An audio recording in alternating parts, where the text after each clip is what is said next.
formerly known as Lunch Talk, and we are now starting to move more into the contagious leadership aspect. Lori Ann, welcome back. Thank you. It's been a great week. How's your week been? Good. Other than the allergies that I was just crying about before we got started, I don't know if you can notice, but there's a little secret bunker we've been working on here. So anyways, more to come really later nice. in our new studio, at least my new studio. But we have a great guest coming up. I'm really excited for you guys to meet her. She's definitely going to leave an impression.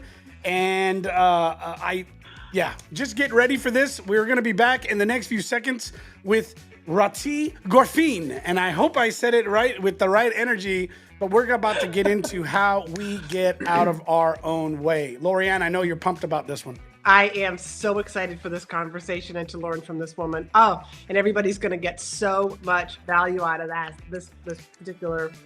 Yeah, let's just get started. Yeah, let's get going. Donnie, go ahead and roll us out, and we'll be back in 30 seconds. Talk to you guys soon.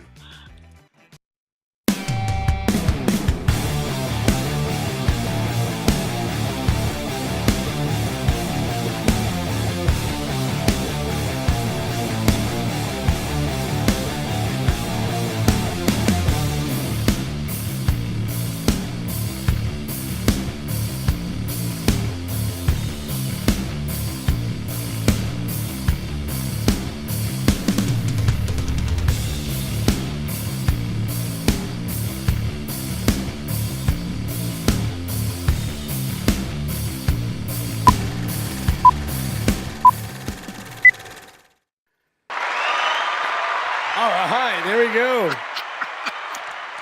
I love it. The audience is so excited. I am. I was thinking back to my days as a punk drummer, and I was in a band called Tim Milk and the Novembers, and my punk rock name was Claude Chocolate, and I was the drummer. Claude Chocolate. Okay. Yeah, they were the days. So I love it. So Rahti, I love the name, and I'm like so wanting to not mess it up, especially with a name like Rigoberto. I want to respect that, but it's crazy because just the name itself has energy in it. And we had a pre-call here a few days back, and that turned out to be a really fun call. So even Donnie and I were discussing it, and I know you and Lori Ann had not had a chance to meet prior to the show. So I want to give you an opportunity to tell everybody and Lori Ann at the same time, but why do you do what you do? Give us a little bit of background on who you are and how you kind of came to this point. I'm excited that we connected, but I'm going to go ahead and hand it over to you and tell us your story. Wide open. I love it. Wide open question. Well, first of all, I'm curious about my name, Rahti. Rahti is a Sanskrit name.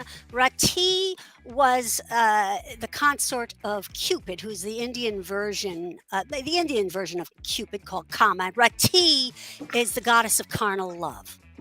Oh, it also means desire. That's actually why I think it's a great name for a coach. It means desire. What do you want? It also means intense attachment to the Lord, which is kind of, I guess that's the same now that I think about it. It means other things. So you might have been curious. Anyway, I was an actress for 30 years.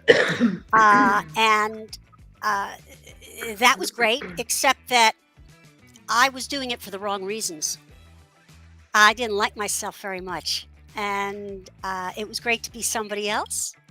Also, I actually was on a stage with Meryl Streep way back when as the company apprentice for the Yale Summer Cabaret Theater, and I played the corpse. I was very proud. I was 16 playing a corpse under a couch, and Tom Stoppard's the real Inspector Hound, and Meryl was stepping over me back and forth in a gold lame gown. I was such a great corpse. You couldn't see me breathing. I had these big army boots on, And afterwards, I ran over to my dad, and I wanted him, because he saw a show. I asked him, "So, Dad, what do you think?" And I wanted him to tell me what a great corpse I was. Anyway, he said, "That big blonde," meaning Meryl Streep, "is going to make it." Now, that's not what I needed to hear. Right? And of course, what we do is we hear things as children, and then we make them mean shit that they don't mean. So I made that mean. If I'm going to be a successful actress, it has to be on a par with Meryl Streep. Anything less is nothing. So that bar was kind of high. And fast forward, my heart was broken, and I hied me to a nunnery. I moved into an ashram. That's basically a Hindu kibbutz, a nice place for a Jewish girl to go since I couldn't become a nun. And I needed to be there, first of all, because I probably would have caught AIDS and died if I hadn't, because I was a slutty little thing. But also because I had no sense of my own identity aside from being an actress and what I considered a failed one at that. So living there was great. I learned the most important lesson, I think, of my life, which is that company is stronger than will. You don't do anything alone. I also realized that I am innately lovable, regardless of what I do or who I am. Spiritual grounding is what I was lacking and I got. And then eventually I was, I don't want to get sued, but the ashram is doesn't exist anymore. And I like to say I'm one of the few people to get kicked out of a cult. Anyway, my vision did not stay aligned to the guru's vision. Let's just say that. And they asked me to take a leave of absence for a while, which I did. And I'm glad. I went back to New York and all of a sudden I had tools. I started creating support systems around myself. I started reading Barbara Sher's Wishcraft, Julia Cameron's The Artist Way, and I would create these success teams, as Barbara Sher calls them. I also spent 6 years as a professional stand-up comic coming out of the ashram. And I met my husband doing that. We were the king and queen of Pennsylvania. He's also a comedian. And these success teams were popping. My best friend was in one, and she was an elementary school teacher. She ended up opening a bookstore on Lexington Avenue. Another friend of mine who was in it became a DJ. And my husband said, you're good at this. You should charge. And I was really tired of restaurant hostessing and waitering and cleaning other people's houses. But I didn't know what I was doing. And I found out it was this new industry called coaching. So I put a shingle out. I got some training. And fast forward many years, I got clear that the people I loved to work with were people like me. People who were creative, who had an entrepreneurial spirit, and often felt pulled in 50 directions. In other words, creative entrepreneurs with ADHD. I was about to say. So in other words, me. Baby. Because that was This is going to turn into a therapy session. Yeah, no, that was one of the things, Lorianne. Like I told you, I'm really looking forward to you kind of taking lead on this particular one, because the truth is I was like, ooh, as we were talking, I was like, I wonder how many tips Rahti's gonna have for me, because we get on and within the first 5 minutes, I'm doing 3 or 4 different things already, and getting into it. So no, being in a creative space, unless you're there, a lot of folks don't understand just how difficult it can be within a focus aspect, right? Getting focused and being able to really make it work. You're going to be successful or you're not. And I think one of the biggest things for those of us in that space is we have to recognize where our weaknesses are. And I've come to a position very, very quickly when we started MW Partners, was that I had a weakness in the organization. I could not stay focused on this. So we hired team members to help keep projects organized and on focus and on point, because I'm jumping all over the place. There's really just no way around that, because I'm not a pharmaceutical guy. I'm not going to get on drugs. I'm just going to deal with it. I'm just still stuck on you're either successful or you're not. I think when it's for a creative personality, from what I've seen, you can get stuck on the negative creativity. or positive creativity. It's just, I've seen them, Oh, okay. artists, I get it. right? It's I where mean, you you put name your it. focus. You can That's focus it. on what's going That's well. it. That's And it. oh, That's it. gotcha. It's Yeah. not like Meryl Streep or bust. That's not what you mean. No, not like that. It's just, you know what, like when you have that artist heart, when you have that creativity out there. How many musicians? I mean, we have musicians in my family. We have artists in my family. We have all of those creativity type personalities. And what I've noticed is we tend to find others like us, and there's a lot of us that are unemployed and never really get to a certain point, and they either need to get a real job or they just can't get past their own obstacles in the way. And I see that a lot, especially with creative type personalities. So, but what about you? Oh, absolutely. And like you, my attention is split just now because I have a geriatric age. I'm sorry to leave camera, but this guy, he's my supervisor. This is Pookie, and sometimes he starts vocalizing, and he wants to make sure that I'm on point. And he is actually, he has Alzheimer's, and they get all the things humans do, and he's paralyzed in his back legs. So I can't have him away, and I'm alone here. So anyways, Pookie, I don't even remember the question Rigoberto was asking me. Do you? I'm sorry. No, Lorianne, go ahead, take it I away. apologize. I'm so sorry. Well, No, I got you're my good. own questions. Let's just get started with the Now I'm back creativity. and I'm fully here. Now that I have my Okay. familiar. Let's just talk about this creativity and Yeah. how people like Rigo, like ADHD, like how do they get all this creativity, like DNA? That's a good question.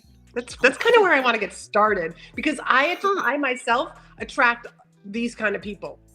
I don't think I don't think I have ADHD at all, but I think that I attract those type of people to me. Well, that's a really interesting. I think that's because we're coaches in part, Mm-hmm. and I think people may know or understand, even if they don't know what coaching is, that one of the things that we do is bear witness to Mm-hmm. their crazy thought process, so that they can hear and see themselves, and then sort their stuff out. So, that's why I think, that might be part of why we end up attracting a lot of the same folks. You're going to hack and wheeze. Just don't die or have a seizure. I'm putting you down. I'm sorry. As far as the DNA, yeah. My Richie, I father- almost want to see you and your husband's show, because we're only like 13 minutes into this, and I'm doing a lot of laughing. Oh, good. Okay. Yeah. Yes. Well, thank you. And it's so much more fun making people laugh like this than from a stand-up stage. Let me tell you, because it's a dare. When you're on a stand-up stage, this was my experience of it anyway. It was like, okay, prove it. Are you funny? And there's nothing that puts the kibosh on being funny than that. So I mean, it was a really rough profession. I mean, I was either on cloud nine, I'm the next Joan Rivers, or crying on the floor of some disgusting bathroom in Virginia because some guy had heckled me to show my tits, and why do I have such big nose? Some anti-Semitic weird thing. So it's not an easy. That's not an easy gig if you tend to absorb people's crazy. Yeah. Which is also why I love coaching. We cannot absorb people's crazy. We cannot. We don't have that luxury. Anyways, my dad played the mandolin in the army. I had a cantor, a relative who was a cantor in Russia, in Berdichev. I got great grandparent or something. So yeah, it is in the DNA a little bit. I think a lot of things are. It's got to be, because I'm listening to your history, you just describing, like your family, your father, your grandparents, and I'm thinking, wow, I have a very boring childhood compared to everything that you've just shared. And I'm sure that it's really boring or maybe healthy, maybe nurturing. Well, that's a whole different conversation, whether or not like it was healthy, or because Well, let's just get back to all this creativity. I mean, Okay. it just sounds to me like you've done so many different things. Mhm. Is it because you get bored easily, or is it like that, like what they say with ADHD, like, oh, or is it that shiny object syndrome? You know what it is, and I think this is true for a lot of my clients. Not bragging, but I'm good at a lot of stuff. Okay. Good, and I try it on for size, and I go, "Wow, I've got some innate talent. I should do that for a living." And like I played the violin very well, and so my mother thought, she thought it had to be my life. Or I would make these little, when I coach, I sometimes sculpt. Because that's a way for me to stay grounded. And I use baby Bonbell wax, from the baby Bonbell cheese. And so I Hmm. make these little things. And so my mother thought I should sell my sculptures. And this is a problem. If you treat a kid like everything they're good at should define them, I think you're setting them up. It's a lot of pressure to put on a kid.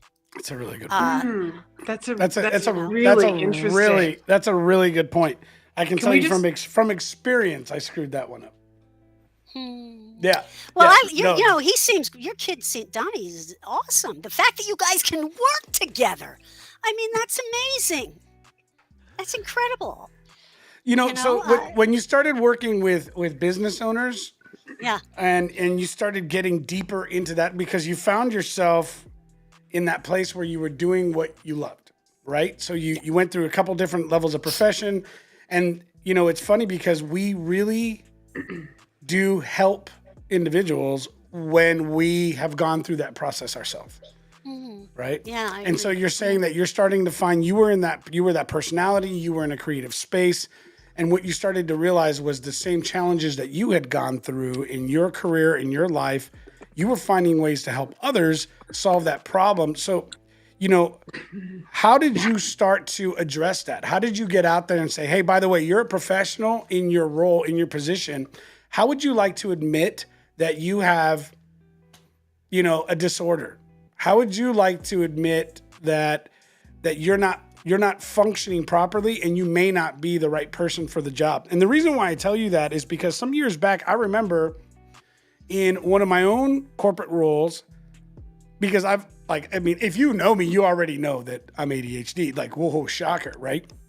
And as well, a lot of times when you struggle with that, one of the wonderful things that comes with it is the side effect of dyslexia, right? And so you Yeah. always have a couple other aspects. And I remember having a boss even tell me, like, you shouldn't, like, don't tell people that. And I was like, why? Uh-huh. Like, I can't Mm. spell for shit. And if you pay attention, it's going to take you about 5 minutes to realize, oh, like, he's got dyslexia as well. Like, I don't pretend to. In fact, I want to expose those weaknesses right away. And Mhm. and in my life, I've learned how to take those and capture them the best I can as strengths, not as weaknesses.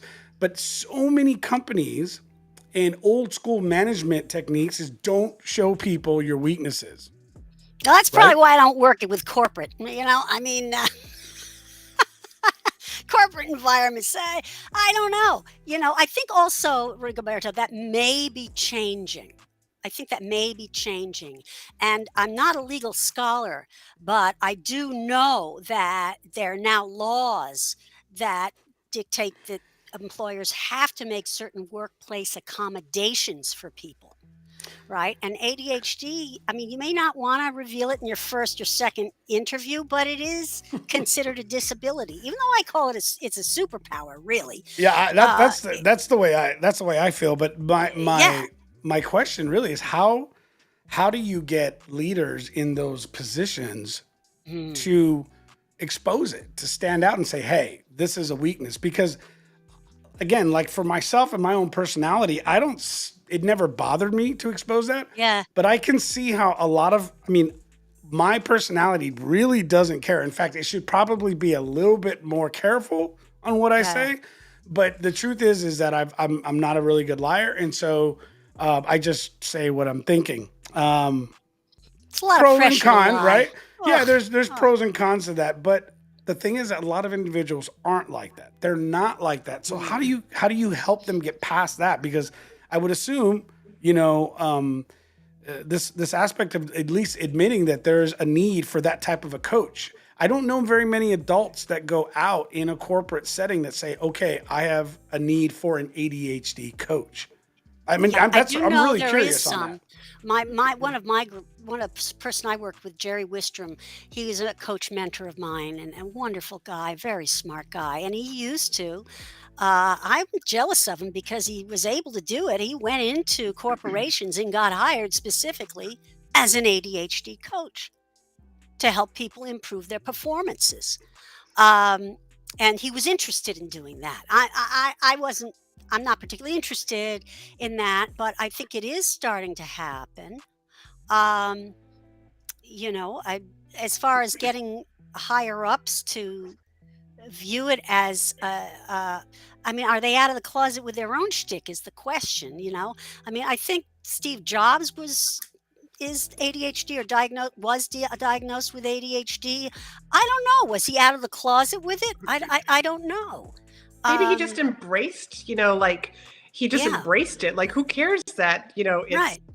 I think it's weird that it's considered a disability, I do but too. this conversation sort of reminds me of, you know, yay many years ago, when executive coaching came out, you got an executive coach because you were a problem, that you weren't doing something right. So it wasn't a Yeah, good thing that you had a coach. Whereas right. now it's like you're doing something so wonderful and you're so valuable to the company that we want to help you even more. I mean, I was an Yeah, executive coach. This is what I did. yeah, But yeah. and I also have clients who are specifically, they work with neurodivergent people, and Hmm. they go into companies, and because there are so many benefits to this ADHD, for example, that Yes, if corporations it's just need to tap understood. into. Exactly.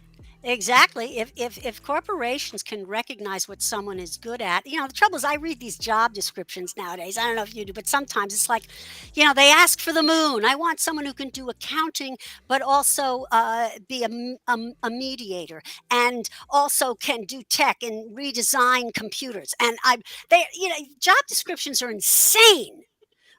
So I will often coach people to say, what is the title? What is the job title? If it is copy editor and you're really good at that, don't worry about all the other crazy they're asking for, right? Right, right. Uh, Bring their attention to what it is you're good at and what they're actually asking for, and how you will solve their problem doing that. And And then isn't if, that the whole yeah, point of like an interview? It's like you go into the interview, and yeah, that's what you should be doing. You should be like selling. Here, like, here are my talents, here are my that's right. skills, here's what You I don't go and bring say, to listen, you don't start with the negative. I don't know how to do booking. You don't start with that. You focus on exactly, Laurie, what your strengths are. This is what I'm really good. This is how I'm going to solve your problem. Right. the. Yeah. We should be hiring people to solve problems, not cause problems. Absolutely. And Yeah. I think people are thinking that they're doing that. I think they think they're hiring people to solve problems. However, then I wonder if they don't impose their own expectations on these people.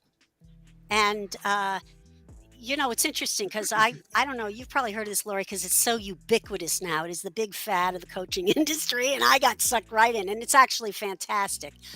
Um, and I agree, Sean. You don't bring listener. You don't bring ADHD up out of the blue. That's why I said earlier. You don't necessarily announce in your first interview or Mhm. whatever. Um, what was I gonna say? Shrapnel! Oh, brain shrapnel! I said, this This is is what why happens. I don't look at the chat while I'm talking. Yeah. 'Cause So but don't look at what the was I chat. saying? We'll bring it up. We'll bring the Okay, questions in. Yeah, yeah, yeah. There okay. you I go. was saying Don't let something it. important. Don't I let it remember. get you. It'll come back to Oh, you. yeah. Yeah, Say what? that again, Lori. I said it's going to come back to you, but you It's going just to came come back to you. back Go to ahead. me. Yeah. Yeah, I think it's easy. This ubiquitous thing called positive intelligence. You've probably heard of it. Shirzad Yes. Shamin, Positive Intelligence. He wrote this book, and this guy, I think he has really created a wonderful methodology where he is going into corporations And he is getting leaders to objectively look at themselves by understanding their own demons and their own ways of self-sabotage. That's what I love about the positive intelligence methodology. You take an assessment, and the idea is it identifies the ways in which you sabotage yourself. If I had Mhm. thought of it, I could bring up my own results. But for instance, my top three when I first took the assessment were hyperachiever, controller, and pleaser. Okay. Ooh. Sometimes, yeah, right. Yeah, And like that sometimes, the controller and pleaser is a very interesting combination when you think oh, about it. isn't it? It It's like you want to is. control the situation, but make sure everybody's happy. Oh, yeah. Great. And Mhm. believe me, there are leaders who struggle with that, and they go into a meeting and they wonder why nobody ever comes up with any good ideas. Because every time somebody makes a suggestion, the control freak comes in and negates it in some way and tries to manage the idea, and so they create it's a self-fulfilling prophecy. Leaders, if they're not aware of their saboteurs, as they're called in this methodology, will actually create the non-results that they think they're getting from employees. So I think this positive intelligence work is a real boon to business all over the world right now. So, Um, so do you want to get a little deeper into that positive sure, intelligence? Yeah, help me positive understand that. intelligence. Yeah. Um, well, it comes out of this whole psychological movement of, positive psychology, right? And it's there's been a lot of research, a lot of neuroscience invested in this, and the findings have to do, and this is why I love it for ADHD. People get hijacked, and ADHD is a challenge of executive functioning, which is has to do with the prefrontal cortex, the more evolved parts of the brain. So when people get hijacked by their lizard brain, the ancient part of the brain, and that's where the saboteurs live, the controller lives, the pleaser lives, then all the worst decisions are made. However, we're convinced that those saboteurs are helping us, right? And so there are these little techniques, little mini meditations that we're trained in as PQ coaches. I'm a PQ coach, right? I use the methodology where people can quiet their system. All right. Can I lead us through one little one? Is it okay? Yeah, no, go Yeah, right All right. do So ahead. it. put two fingers together, everybody, and follow along at home, folks. Put two fingers together. You can close your eyes. All right. And at first, just notice that you are breathing. Notice your breathing. Pay attention to your breath. And now, rub two fingers together and pay such close attention to that you can feel your fingertip ridges. Notice your fingertip ridges. Have you ever really felt them before? Really pay, as Shirzad would say, exquisite attention to that physical experience of touch.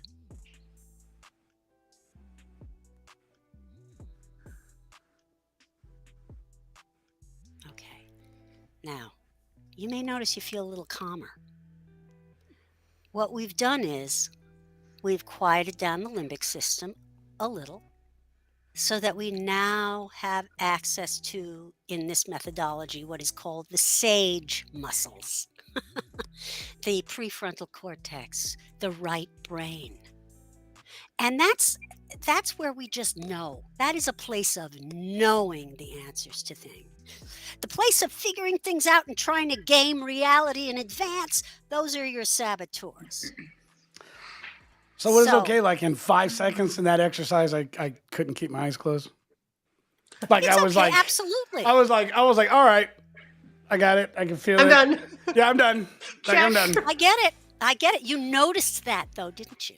Oh yeah, no, absolutely. That's where you Meditation's start there. meditation's become an absolute necessity for me Absolutely. in my daily activities, meditation, journaling, and different aspects of accountability to help me process thoughts this show right here and everything you're seeing was a part of my own process of what a coach had called creative constipation. Well, it Yeah. sounds like it's the opposite of constipation. You're exploding. Well, that was exactly it. stick It with was the colon he had analogy. recognized for myself as a creative personality, stepping back into a business running, personality. Yeah. What happened was I started to become very stressed out because I was now running a business. I'm running a business. I'm doing books and sitting with bookkeepers and CPAs, and I'm creating aspects for sales, and I'm doing operational elements to it, and I'm not being creative. And so it was absolutely impacting me. It was impacting my health. It was impacting. Oh, it was huge. I had never had breakdowns like that ever. I mean, I had straight nervous breakdowns where I was done for 2 days. So what where I changed? couldn't. What shifted for you? Well, what shifted for was you, was Sue? Yeah. recognizing that I needed to have an outlet for my creativity. I've always been in sales and marketing or been in operations where I was working either with my hands from a technical perspective, so I was constantly solving problems, Yeah. or I was in a sales and marketing role or some sort of strategic role where I'm coming up with strategy and dealing with it. So all of these are always keeping my brain moving, right? And so it was easy to stay busy and find things to get done.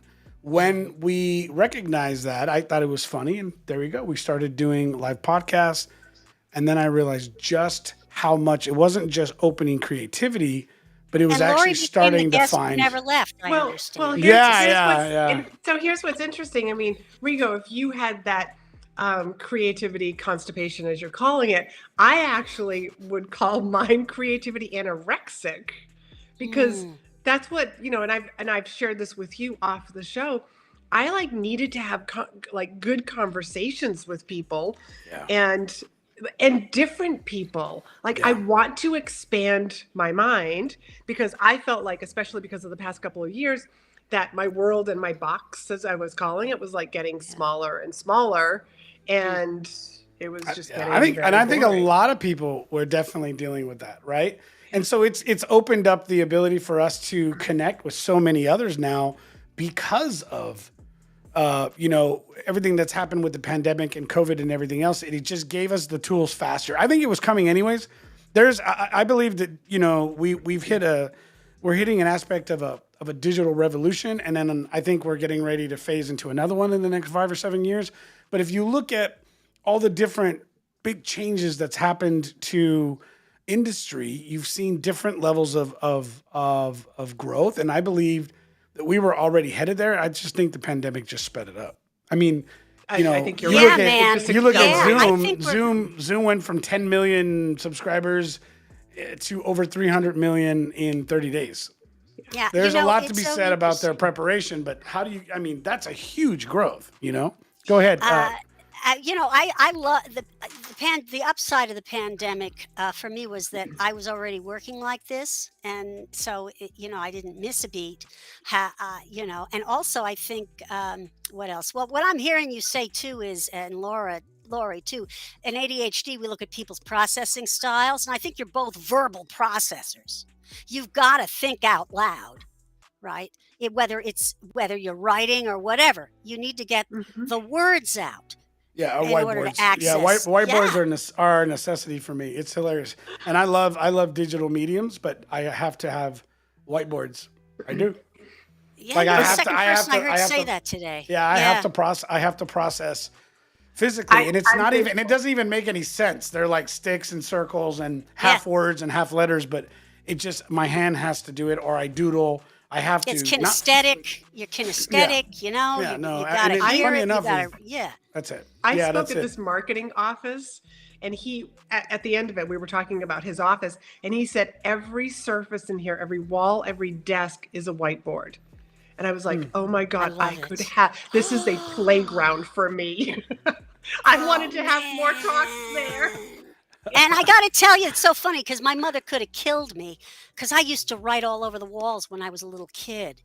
Little did you And know. when You were onto and I mean, something. I remember I felt so bad once. I had a back then I'm a boomer, so the teachers could be really sadistic and awful. And I in red crayon, if you got 100, then you were a good girl, right? So I covered the walls of my room in 100%, 100%, 100%, 100%. I mean, kind of like psycho, you know. However, getting back to that idea of the prefrontal cortex and the sage brain not being, not just having knowing, you get that through kinesthetic moments. You get that through noticing your breath. You get that through walking and moving. And so that's why I think it's so great in education. They're starting to realize kids need to get up and walk in the back of the room. They need to allow kids to chew gum during tests, right? Before it was like, no wonder you think the Hmm. kid is dumb. You're not allowing the kid to think in Or to accordance be who with they their are. biology or be who they Yeah. are, Hmm. you know. So yeah, it makes perfect sense to me. And also decision making, which is what a lot of people come to me for. And planting a seed here, because I want to gift something to your listeners. But decision making, if we get caught up in our head around a decision, that's the worst way to make it. You gotta get it out. Either talk it out with someone, write it out, whatever, and take the onus off the preciousness of making a decision. All right, and just I think there's a whole thing too with this. If you're explosive, right? Um, I had to give up fear of making mistakes a long time ago. Rati, can I just ask you a question about that Yeah, decision making? Because yeah. I feel like, I'm glad you're asking it because I'm like, all right, we got to dig into this one. Okay, yeah. good. So I mean, it's great to say, like, get it out, write it on paper, like, talk to Yeah. people. But don't you think, like, we're actually trained to think about this, sleep on it, Oh, yeah. almost I like think keep there's a it to lot of value in that. ourselves? Oh, keep it to ourselves like a secret? I'm not sure I understand. Yeah, I just feel like, like we are taught. I mean, I'm like thinking about Mm. my upbringing, but it's just like you're not taught to share this stuff with other people so that you can actually work it out. It's like, just let Hmm. me know what your decision is, and then we sit there and it's just like, well, here's like, when you're trying to make a Do you think, decision, given your you've only history, got. that's how that's been? I'm just curious. Now I'm digging into your history Now a you're little digging bit. into Why? mine. Why do you believe that that's how we as a whole are taught? Well, yep, I do see that with people. But I think, like, looking back at like my upbringing, my dad was an engineer, so Yeah. brilliant man, did very few words, So I think there was that, like, you just had Okay. to know what the answer is. That's the modeling. Hmm. That was the modeling you got. Whereas for me, it was like Diana Rigg, the late great Diana Rigg wrote a book called No Turn Unstoned. No turn unstoned. I mean, the fear of making a mistake. This is also probably cultural, but a Jewish mother, when you're going to school, doesn't say goodbye, have a great day. She says, be careful. Okay. So, don't do that. Oh, what if you did that? My mother was the biggest coulda, shoulda, woulda person. Always, don't do that because this might happen. Don't do. So for me, I had to learn that a decision is just a choice that gives the universe more information. That's all it is. And I did not make that up. I got that from a coach I work with, Monica Shaw of Revenue Breakthrough, but it's absolutely true. That's all it is. And existentially speaking, there's no right or wrong. Just So make a true. decision and decide it's right, because what's going to And happen is you'll and get it's from feedback. there, yeah, we get Yeah, feedback, and like, we get to remake decisions because now we that's have right. more information. But this is That's this is right. really interesting. So how do you help your clients, whether your individual clients or your business clients, actually make better decisions for themselves? Well, I help them get in touch with, offhand, I would say, what matters, what really matters most to them. Yeah. Sometimes it's a matter of realigning with their values, you Hmm. know? uh, not their shoulds. Figuring out what Sometimes their values are. figuring out what their values are. That's the classic coaching exercise. Write down your 5 top values, right? Mm-hmm. And One of the things I've seen, Rati, and yeah, I think you probably experience this as well, but I think a lot of times there individuals have a difficult time identifying uh, their skill sets, hmm their ability to learn, and at any level, and a reality that not everybody can do everything or anything. And I think I like the example of looking at it from a sports analogy. If I had an intention, and I was actually speaking to my wife about this morning, and if I had an intention my entire life to become a professional NBA basketball player, great, yeah, fantastic. yeah, As a child, that's a dream, and I'm looking at this and I'm having fun playing basketball. Well, by the time I'm 5 years old, it would become very obvious that I'm not going to get much taller. As I'm getting older and older, and my genetics and my Hispanic background and everything else, we're not tall people.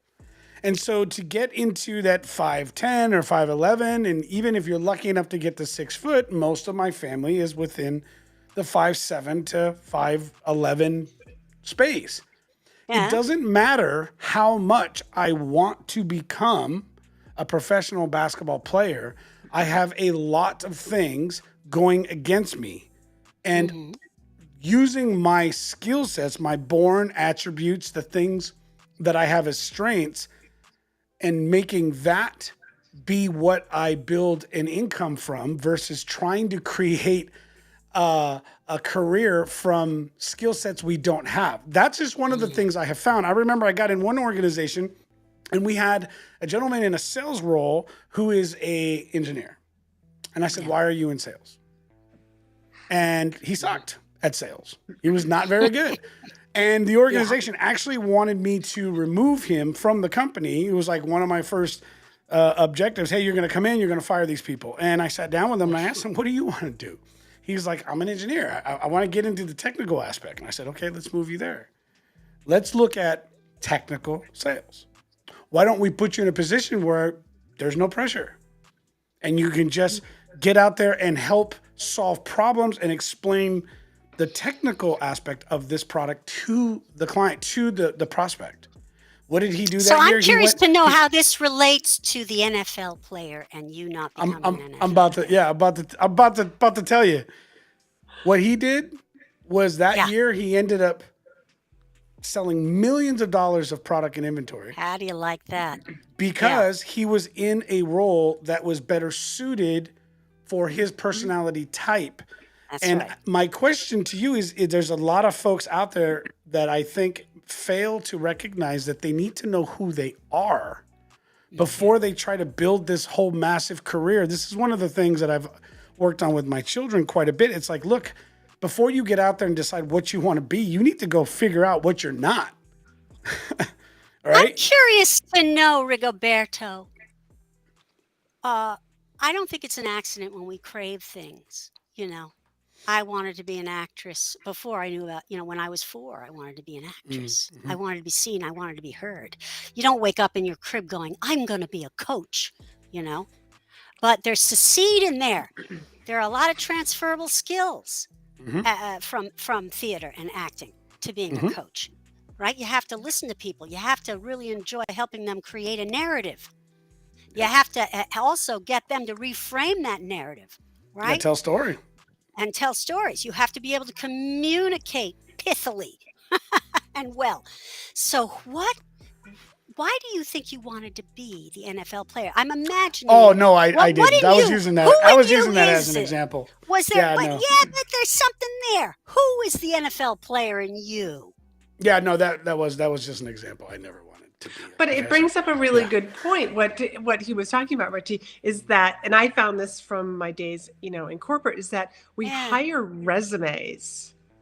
We Oh, hire resumes instead yeah. of really looking at like the person and are they a good fit. We hire resumes and fire personalities. And just like Yeah, Rika that's was right. saying, I mean, I've seen that a lot. Like the qualities of this person, they're in the wrong role.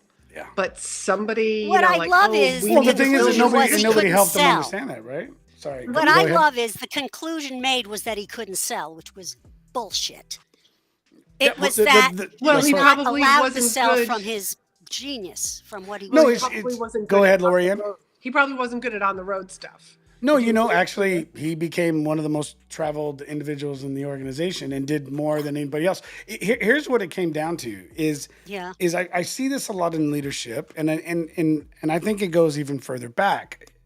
We had generations where individuals like you and I would go into a company, specifically, I think a lot with men, 60s, 70s time frame, where you would get into an organization and you would enter into mentorship programs, right? So you'd get into mentorship programs. You had knowledge that was being transferred from the folks before you. There was plenty of individuals that would rally around you. So look at a journeyman, for instance, and they would take the entry level folks and they would work them through the process of becoming a journeyman or getting their journeyman's license.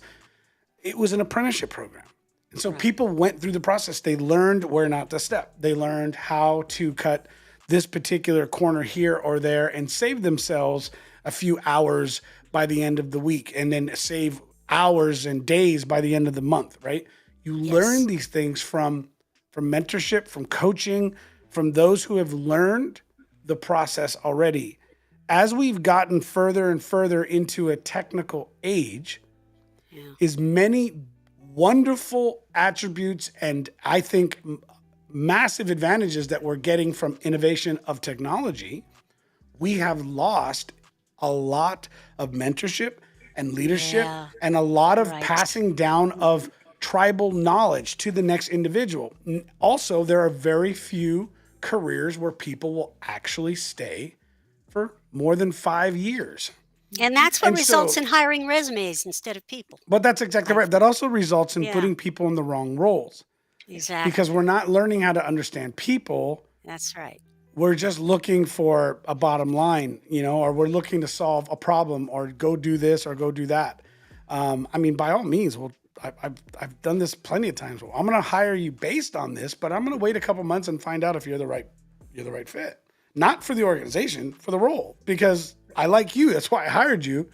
And if That's you're willing right. to do something else that I think is going to help you become more successful for your own life, and that Yeah. I've been very fortunate myself in my life. I've been fortunate enough to help others, but that was because I struggled with a lot of that myself, and I stopped trying to do things that were never going to suit me. I mean, I got an electrical engineering degree because I thought I wanted to be an engineer. I Mm. can't sit still long enough. I love the technical aspect. I could read schematics all day long. I love that because it keeps my brain going. I Yeah, yeah. cannot sit down in that cubicle. And I realized I will never be an engineer. I have the degree, but what can I do? I tried construction, I tried electrical. And then before you know it, I started getting into sales and business development and marketing Yeah. and Yeah. coaching and teaching and running crews. Ta-da, there it was. Now I was filled with fulfillment because I was learning and growing and getting engaged. That's where I needed to be. But Yes. you see what I'm saying? But if I we think it were, gave if you a lot of yeah, empathy to have all of your challenges. Rigoberto just prepared you with so much empathy that you can, it's easier to see people. I think when we've walked in their shoes, right? Hmm. Um, I don't fire people quickly. I know a lot of people, and that some people say that's just don't get. I don't fire people quickly. I do what you do. I hone in on the strength. Maybe you are in the wrong role, and I hmm will move things over to someone else. I was a personal assistant to an actress for 30 years as a young woman, and she had her staff. It's funny because she was just a journeyman actress. You've never heard of her, but she had a staff, and so they were young women. She called her cabbage patchers, young actresses, and many of us. And I was Rose Red, and she had somebody else she called Rose White, and there was somebody else. But anyways, Rose Red here was great at making the salad dressing, but she would never have her do her books. Rose White was a powerhouse when it came to balancing the checkbook, and she found that out through trial and error. Uh-huh. You know, and she was a great lady. Great lady. I have a Facebook That's a page great dedicated story. to her. Anna Minot Warren Facebook page. Go check her out. Yeah, isn't That's it? a, But she that's was, a and I great. think women, maybe mentorships formerly were more of a guy thing. I think as women, there's actually a book written on this. We mentor each other. Mm-hmm. Lorianne, It have you comes in your found this? DNA. I mean, Mhm. it's like who you are. I mean, look at We're just natural nurturers. absolutely. And You we are. find our you know, our bona fide mothers, right? You know, this Yeah. lady Anna, she was my other mother. She was I able love to that. give me things that my own mother of biological mother just couldn't. And Right. I don't know. I'm curious, Lori. Did you have relationships like that coming up with? Were there any women who, for you, were, you know, they were mentors We're to you were mentors to me. and saw Actually, you, I would say there are certain men in my or men? past Yeah, who were yeah, really, really good friends of mine who yeah. I would say like they were mentors of mine versus versus really finding women. I come from Hmm. healthcare and the corporate side of healthcare, and I think it Okay. was, you know, in That's healthcare they yeah. say nurses eat their young. They've got that sort of a phrase, unfortunately. Yeah, Oh, nurses eat their young. Um, wow. I have a question for you because we're talking Yeah, about like, you know, these creatives, ADHD. I'm curious about like, you know, because sometimes you can butt heads with your fellow employees. Like, do you yeah. have tips that can help the people that are sort of that are not the creative type, that are on like the outskirts, that so that they don't get frustrated and That's a good angry question. at That's because a really good yeah. question. Mm. You got any tips Well, big for one our for me. listeners? Yeah, big one for me. And I learned this phrase from a gentleman who is currently my client manager, and that is, and I learned to do this with him because at first I was like, oh no, this hire was not. But then I learned you have to do perception checks. You Mm, have to, you know, it's not asking people to parrot you, but you have to be. I do this at the end of every meeting. I will say, now, just to recap, just to make sure I have communicated effectively, can you tell me what it is you are? Hmm. What are your actions going forward? What are your assignments and what are the deadlines for those? mhm. And I will sit and listen. And many times it's like playing telephone, right? Mm-hmm. By the time it goes around the table, it's something else entirely. Yep. You got to do those perception checks. And you know, I don't know that this is for everyone. Something I've started doing that really works, and it's for me too. Is I will start every meeting out with just a moment of centering. Just everybody chill. Mhm. Everybody calm down. Get out of the I've got to be perfect. I've got to impress. I've got to, because that gets in the way of listening. Mhm. So There's But so much those who science do it. behind that. Two Yep. minutes. That's all it takes. 2 minutes. The amount of space it opens up for your mind. We've done that a Yeah. couple times. There's a few times. Anita, one of our employees, she's my executive manager. Basically, she manages this, and sometimes she's like, "Do we need to take a minute to meditate, Rico? Do we need you?" I love it. I'm like, "Yeah." You're lucky you have her. Yeah, she's great. Yeah, I'm right. like, And "Yeah, that she but we'll takes do it that tomorrow. We gotta go. initiative. We'll do it Yeah, tomorrow." That is awesome. We got stuff to check off. Yeah, we got But- stuff to do, but yes, you do know, I like- need to? Yes, absolutely. Am I going to do it? Probably should. No, but Rigo, what Riti, what you like the whole perception thing. Rigo sort of reminds me of when we had Luke on Yep, the show, and he was talking about like always debriefing. that's right. Constantly Yes, like that's right. debriefing over Have whether to, it was yeah. a good project, a project that went really well, a project that had some faults to it, but it's always the debrief where I Yes. think we all learn not just about the project, but we learn about ourselves Yep. and how to work together. I think more effectively also. Well, and that's the thing is you know, I had a what was his name, Rick. I remember he said, you know, you cannot perceive the level of understanding of anyone else in the room.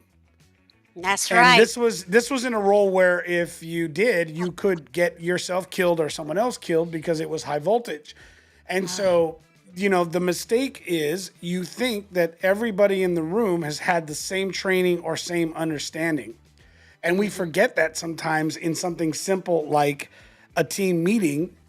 And you're right, it's something even I find myself forgetting, but it is critical because we are going to have this conversation and each of us are going to walk away with a different aspect based on so many different variables on what we think it is. So did we set the precedence? Do you and I and, Rahti have the same level of capacity? This is a whole nother conversation we'll have to get into another day, but I love it because the idea is, do we have the same capacity factor to even understand it? It doesn't mean that one is less than the other, because Lorianne's experience may not have been the same as yours and mine not as Lorianne's, and we're at our max capacity, yet neither of us are reaching the goal that someone has set for us because that person's capacity to understand the directions and instructions are way different. So here we are, we're not doing this and we're not hitting goals and we're not hitting objectives, and we have all this environment that doesn't seem like a cohesive place to be. And in fact, we never just said, hey, by the way, is red to you like it is to me? Yeah, or is it, man. You see what I'm saying? Like, should we run these little simple checks by her first real quick? What color is this? But we don't. We just make the assumption and we move forward, and then we wonder why that individual is not It doing reminds good me in of their- that in their great place. scene from, A Little Miss Sunshine. I don't know if you watched the movie. It's been a while. Oh, It's it's been a a while. spoiler. Maybe I Yeah, shouldn't. it's It's been a a while. spoiler. Yeah, you're gonna ruin It was about what the son his uncle asks him a question about the color of something, and the son has taken a vow of silence for a year to become some kind of an air pilot in the armed forces. He wants to become some kind of a flyer, and he's kept this. He's decided on a year of silence. He wants this, and what happens is the uncle asks him to point to a color for some reason. I don't remember why. Turns out he's colorblind, which means He'll never be a pilot. he can't be a pilot. And the Mm-hmm. kid explodes. Explodes. However, the kid was going around with this assumption about how he sees color. And everybody else was assuming he saw color in a certain way. I think just once he knows, we don't see the next movie, but the kid knows the kid is going to evolve, however he evolves, with that knowledge. And when you find things out, I think when you work with people about their origins or their differences in perception, then we can work together. But meanwhile, there's this saboteur contagion that goes on. This is also out of positive intelligence. Our saboteurs, like I mentioned earlier in the conversation, the controller, the pleaser, whatever, they get triggered if we don't get calm and cool. They get triggered by other people's saboteurs. So if somebody's a pleaser and they're smiling and nodding, meanwhile they have no fucking clue of what you're talking about. But meanwhile, you're a controller, and it's very gratifying to see somebody getting it, and then things go south. Wackiness ensues in so many instances. Wow. Or somebody it's- has a it's sort of- victim saboteur, and you tend to be hyper vigilant or volatile. We are triggering each other constantly. We were going to talk about trauma. That's right. It's almost the I know. end. I got to come back and talk about trauma because it's all about triggers. It's Yep. all about getting triggered. That's to whatever degree you have been traumatized. And we all were to some extent. People would argue with me. When you're triggered, that is a clue that something from your past is not resolved and you're being thrown into a judgmental space. Interesting. So true. Wow, this is awesome. This was a great conversation. Yeah, it was great. Rahti, thank you so much for being here. I really appreciate it. It was good. And there's a lot that you can get into. When you get into this particular conversation, I think, you made a comment earlier, Lorianne, on this, and I do believe that society is definitely opening up to it. We we always want to make sure that we're not swinging a pendulum too far over, right? To where we're trying to enable this as a crutch. You know, we made that comment, and Sean had said something in regards to it, that, you know, organizations making some sort of special accommodations. Like, I don't think so. Because it's real simple. You if you're not 7 foot or 6.5 foot tall, you shouldn't be playing basketball. It's the same aspect. That's what I meant by that when we were getting into it, is you have to be able to lean on your strengths, right? If you're less than 100 pounds, I highly doubt you should get into military or law enforcement. Like, there's just certain aspects that you have to recognize where you are and where you're not. And I think when we get into these subjects, like we've just talked about, we have to recognize where our emotional imbalance is, or where certain things are not and where they are. And I think instead of being more in a place where we're going to make accommodations, why don't we spend more time learning how to coach, teach, and train individuals? And who gives a shit about a resume? And I love that. Do you have references? Yeah, let me go grab a couple that hate me. Like, of course. Why would I not give you a reference that works?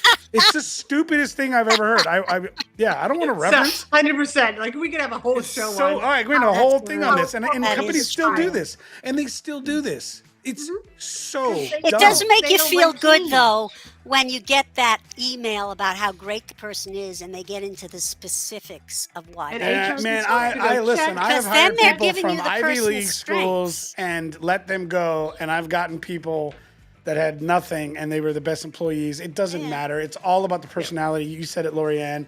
And it really, that's what it gets down to. Are you willing to learn and get better? All right, listen, we got to get you filled in on this.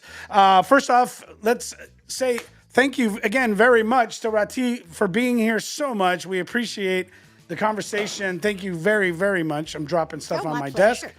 And we look forward to having an opportunity to bring you back. If you guys have not already got going on signing up with us and getting involved with the Contagious Leadership Program, please, we want you to do so by texting lunch to 316-799-8052, 316-799-8052.